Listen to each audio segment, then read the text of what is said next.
Welcome to the deep dive. This is where we take a stack of your sources, could be articles, research papers, sometimes just our own notes, and really try to pull out the key bits of knowledge or insight.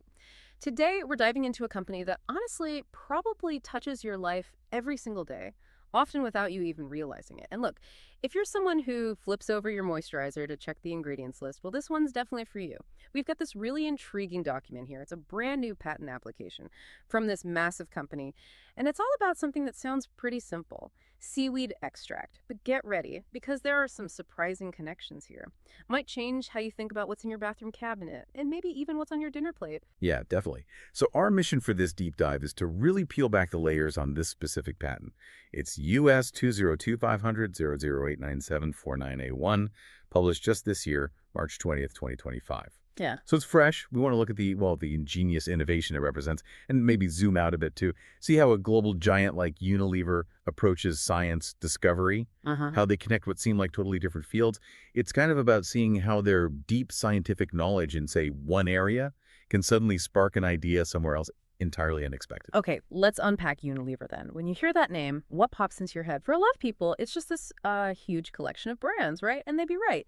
It's not just any company. It's a true multinational consumer goods giant. And its origins are kind of interesting, too. It was born from this, well, ambitious merger way back in 1929 between a British soap maker, Lever Brothers, and a Dutch margarine producer, Margarine Uni. So soap and margarine. Quite the mix. Talk about diverse beginnings, yeah. Yeah, absolutely. And their reach today is just astonishing. I mean, think about it. You've got stuff in your kitchen pantry, maybe Hellmann's mayonnaise, Knorr stock cubes. Yeah. Then in your laundry room, Omo or Persil.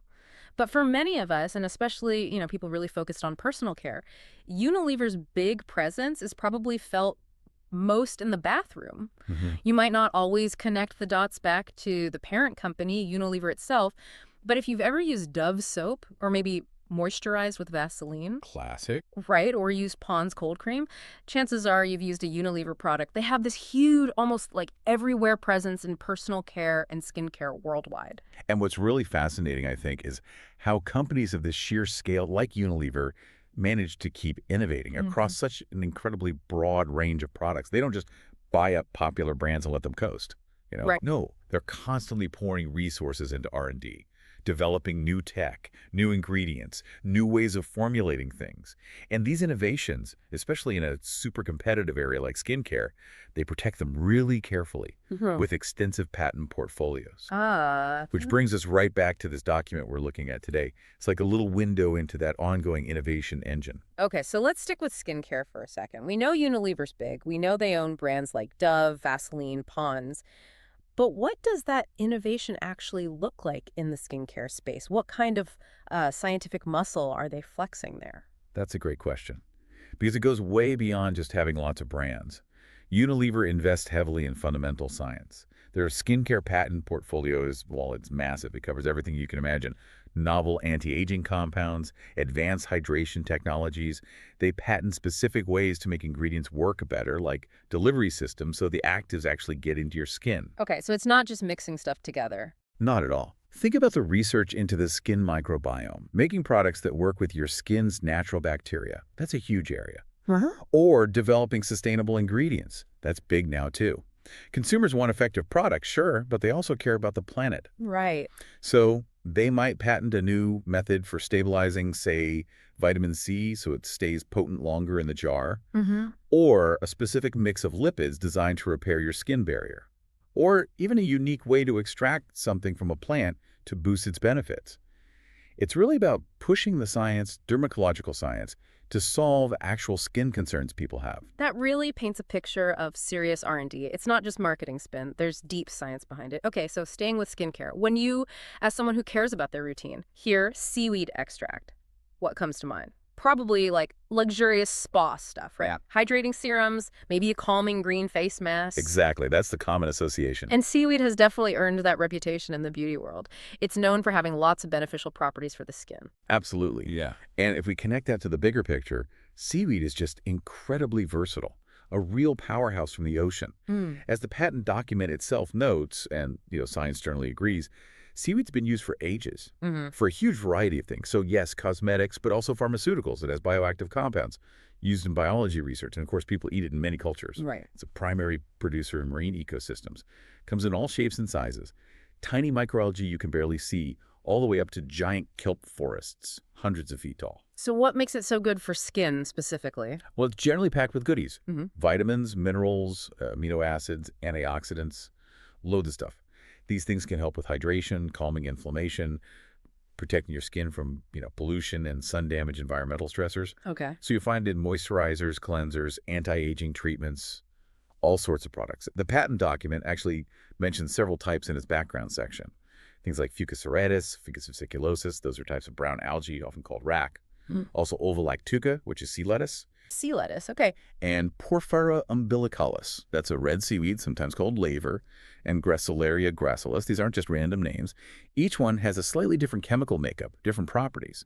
For instance, some of those brown seaweeds, like Fucus vesiculosus, they're rich in something called fucoidins, known for being anti-inflammatory. Interesting. Whereas red seaweeds, like that Porphyra, can be great for antioxidants and even offer some UV protection benefits. So this amazing natural diversity makes seaweed valuable across loads of industries, including, as we said, personal care. Okay, so seaweed in skincare makes sense. We get that. Loads of benefits. But here is where this deep dive takes a really sharp turn. Unexpected, maybe, for anyone thinking about those hydrating face masks. While Unilever absolutely uses seaweed in cosmetics, this specific patent, US 202500897449A1, it's not about skincare at all. Yep. It's about developing get this, a savory flavor concentrate from seaweed for food products. That's the twist. That's the core innovation here.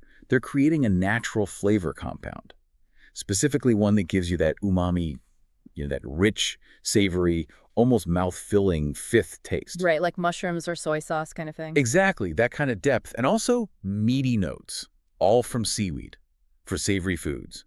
And the patent is quite clear about why. It highlights this growing demand from consumers, from you, for natural flavor enhancers. And crucially, the need for plant-based alternatives to animal-derived flavors, especially with vegan and vegetarian food booming. Ah, okay, so it taps into that trend. Precisely. This technology aims to give you that really desirable deep flavor, but without the environmental footprint of meat, or without needing artificial stuff like MSG. It's aiming for that clean label solution that tastes great. Wow. Okay, so using seaweed for meaty flavor, that's quite something. But seaweed has a pretty strong flavor of its own, doesn't it? Kind of oceany. How do they manage to get just the umami and meaty bits without making, say, a veggie burger taste like, seaweed? Was that a challenge? That's a really sharp point. And it gets right to the cleverness of the process they've patented. It's exactly about controlling that extraction, getting the good stuff, minimizing the unwanted notes. So the patent lays out a very specific, innovative process. It's designed to maximize those umami and meaty compounds. It starts by heating the chosen seaweed, and the choice matters, as we'll see in water, to a pretty precise temperature, around 80 degrees Celsius, for at least 30 minutes. This first heating step is key. It starts breaking down complex molecules, releasing flavor precursors, things that will become the flavor later. Right, like unlocking them? Sort of, yeah. Then, after that initial heat, the mixture is simmered, gently, typically for 30 to 90 minutes. This longer, slower simmering continues the process, breaking down proteins and other things, really developing that desired flavor profile. Okay, so heat, then simmer. Then the final crucial step. After simmering, they take the liquid that's left and concentrate it by evaporation. They reduce its volume significantly, maybe by 50% or even more. Why concentrate it? Two main reasons. One, to make the flavor really potent. A little goes a long way. And two, evaporation helps drive off some of those volatile compounds, the ones that might give you that unwanted seaweed or fishy taste. Oh, I see. Getting rid of the off notes. Exactly. So it's this carefully managed sequence. Temperature, time, concentration. All orchestrated to unlock and isolate those rich, savory, meaty notes. That process sounds incredibly precise, almost like lab work. But for a company the size of Unilever, how do they make sure it works consistently, batch after batch on a massive scale? Are there hurdles to scaling this up? Or does the patent cover that? That's always the big question with industrial innovation, isn't it? Moving from the lab bench to the factory floor. Now, the patent itself details the process, maybe more on a lab scale. But by being so precise about the parameters, the exact temperatures, times, concentrations, it essentially creates a reproducible recipe. That's the foundation for scalability. A blueprint, kind of. Exactly. And really importantly, the document includes examples. It shows how different types of seaweed produce different flavor profiles using this process. Mm. This is also key for consistency. For instance, they described testing Fucus serratus. That gave a red-brown liquid with clear umami and meaty notes. Okay. But when they tested Ovalactuca, the sea lettuce we mentioned, that produced a yellow-green liquid, and the flavor notes were different. Slightly sweet, crisp, less umami-focused. Wow. So they can actually target different flavor profiles by choosing the seaweed. It certainly looks that way. It shows the level of detail and understanding they're applying. They're not just randomly extracting flavor, they seem to be engineering it. Huh. Identifying which seaweed species and exactly which processing conditions will give them the specific taste they want. Maybe a robust beefy note for a plant-based stew, or perhaps a more delicate savory background note for a vegan sauce or dressing. The level of detail in the patent strongly suggests they've thought hard about how to control and standardize this, how to make sure that flavor concentrate tastes the same, whether it's ultimately made in Europe or North America or wherever.